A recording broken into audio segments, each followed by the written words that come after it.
Organisers of the anti-fascist element of yesterday's protest put out a statement late yesterday saying that police attacked members of their march. What's your response to that interpretation of what happened yesterday? Nobody believes you.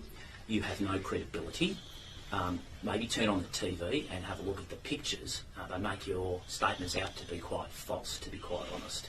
Look, I think the majority of Victorians see this for what it is. They're sick to the back teeth of this sort of behaviour, this sort of rubbish from these groups. If you're so peaceful, if you're just trying to make your peaceful point, why are you coming with bags of railway ballast? Why are you throwing bottles with glass shards in them? Why are you throwing fruit, eggs, projectiles at the police? Why are you burning things in the streets, rubbish bins, effigies of police? Serious? Do those actions match those words or commitments? It's utter rubbish. And we should start calling this out for what it is, to be. Well, congratulations to the Victorian Police Association boss, Wayne Gatt, for standing up for what, in my opinion, is the right thing. I think the Victorian police are starting to realise that they haven't got the support of the Victorian government, unfortunately. And no matter how much, please do not ever get me wrong, I am pro-police, very pro-police. Okay, we need a police service, a police force, whatever state you're in, within this nation. But we need police who are held accountable and who hold themselves accountable, and who are very willing to be honest with their actions and look at their own behaviours. However, we see in Victoria here, it seems like they're finally starting to realise that they don't have the support of the government, and he is rightly calling out these left-wing fascist groups. They call themselves anti-fascist. They themselves are the fascists. I'm so tired of seeing people go out and they put up do a rally, participate in a rally about anti-immigration, which is, it's not racist. It's just pointing out, hey, government, you are bringing in these policies that are affecting everyday Australians and putting people out on the street. You're causing homelessness. You're causing things to be harder for Australians. And people are protesting, people are rallying for that. And then these other groups come out and say, and call them all racists, call them all, Nazis, all these ridiculous things. And then they get violent. They're constantly violent. The Victorian police are standing in the gap, keeping these groups apart, trying to keep the peace, rightly so. And then they're getting attacked. They are trying to do the right thing.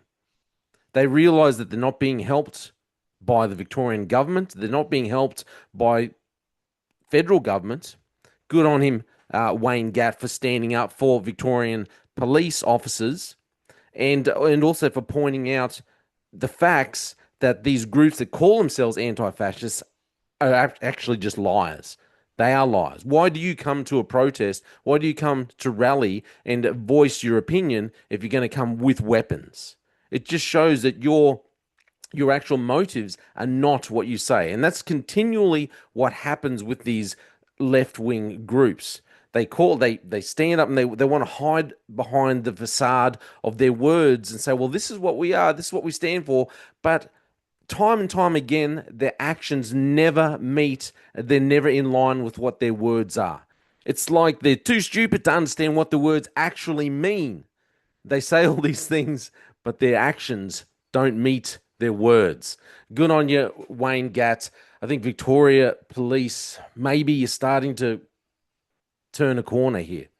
But you need to call out right and wrong and stand up for these things. I take my hat off to Victoria Police for the job that they did do, I think, in keeping peace as best as they could. Unfortunately, police officers were injured, so let's pray that those officers are not too seriously injured, and the people who are to blame for this, who caused these injuries, are held accountable.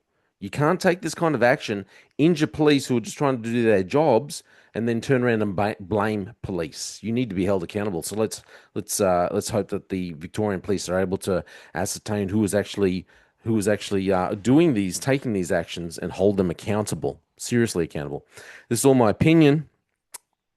Thanks for listening to The Slippery Slope.